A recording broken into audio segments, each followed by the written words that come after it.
فيض يتدفق، ونور يتألق، ووعد يتحقق، وعهد يتوثق، نور مبين، وسر هتون، وكنز مكنون، سر مطلسم، وخليفة معظم، ومنقذ مفخم. لم تكن أسرة الحاج عبد الله نياس المزارع المقيمة في أدغال سينسالوم أقصى جنوب شرق السنغال تتصور أبدا أن أحد أصغر أبنائها المولود مستهل القرن العشرين سيفجر الواقع وسيتحول إلى نبراس يهتدي به العالم وتقفوه الأمة بعربها وعجمها.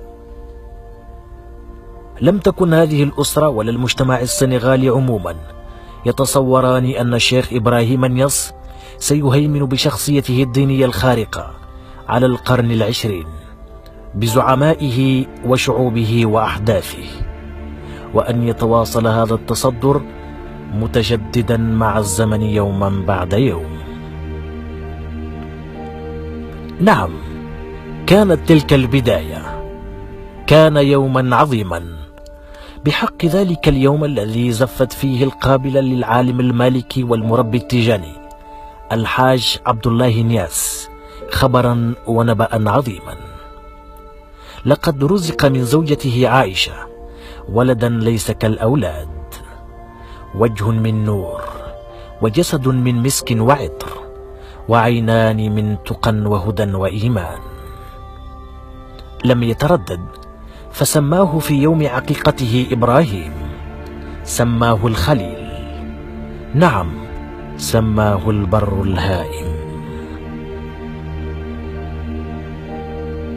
ولد الشيخ إبراهيم نياس رضي الله عنه يوم الخميس 15 من رجب عام 1320 هجرية في طيبة، وهي قرية صغيرة قرب ولاية كولخ في دولة السنغال. ونشأ في حجر والده، وقرأ عليه القرآن حتى حفظه حفظا جيدا برواية ورش عن نافع. وقد ظهرت عليه النجابة في صغره، وبعد أن حفظ القرآن شمر عن ساعد الجد والاجتهاد في تحصيل العلوم المنطوق منها والمفهوم، وبلغ المنى والمراد وتبحر فيها وتفنن بجميع فنونها. وتولى تعليمه والده العالم المجاهد الحاج عبد الله محمد نياس، وازداد من العلوم والتضلع فيها بهمته العالية وانهماكه المستمر في طلب العلم.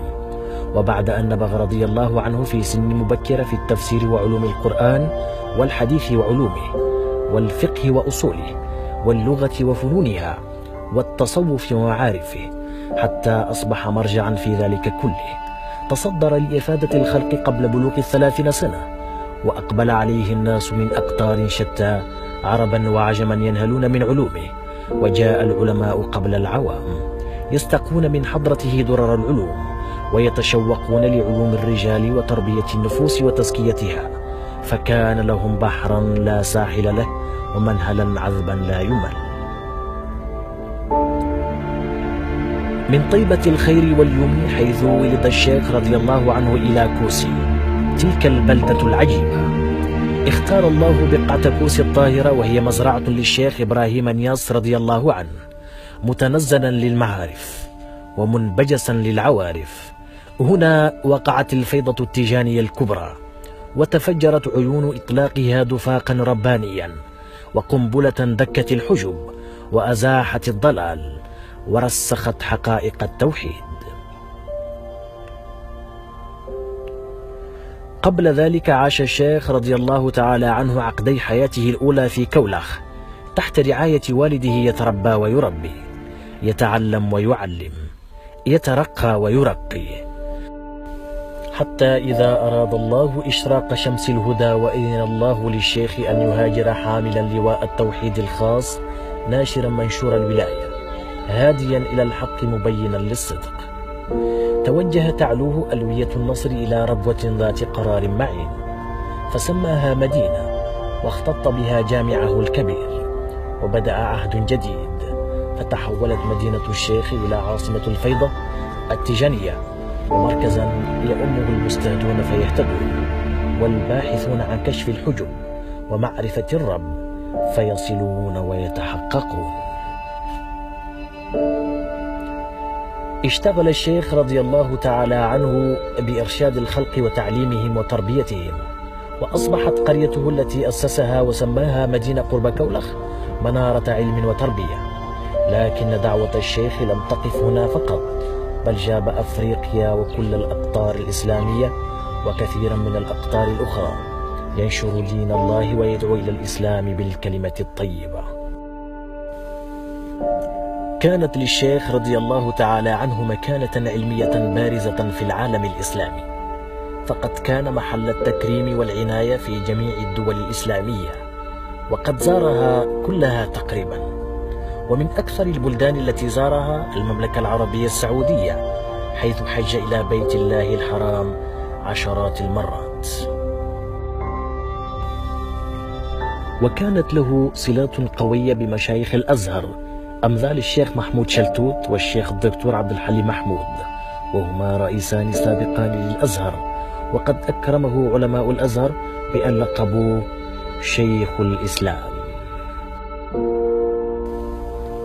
ظل الشيخ إبراهيم نياس علم من أعلام الطريقة التيجانية في القرن العشرين، ومجدد هذا القرن شريعة وحقيقة. نشأ في محيط تيجاني، حيث أخذ الطريقة التيجانية عن والده العالم الجليل الحاج عبد الله نياس، الذي تولى تربيته وتعليمه. وقد تتلمذ عليه عدد كبير من أبناء شنقيط من أسر ذات عراقة في العلم والصلاح، وكذلك كثير من الأقطار الأفريقية وخارجها، حيث يقدر عدد تلامذته اليوم ب40 مليون. كان الشيخ إبراهيم نياس رضي الله تعالى عنه شديد الاهتمام بالقرآن الكريم حفظا ودراسة وتفسيرا وتربية للأجيال عليه، فقد فسره عدة مرات باللغة العربية وباللغة المحلية السنغالية. وكان يحرص على أن يحفظ أبناؤه ومريده القرآن في صغرهم، وأن يداوموا على تلاوته آناء الليل وأطراف النهار كما هي عادته. ويقول الشيخ إبراهيم رضي الله تعالى عنه في هذا المعنى: ولتجعلن حفظ كتابك الكريم كرامتي إلى لقائك العظيم. ويقول الداعية الكبير محمد الغزالي: إننا مطمئنون على مستقبل الإسلام ما دام في المسلمين أمثال ضيفنا العظيم شيخ الإسلام الحاج إبراهيم نياس.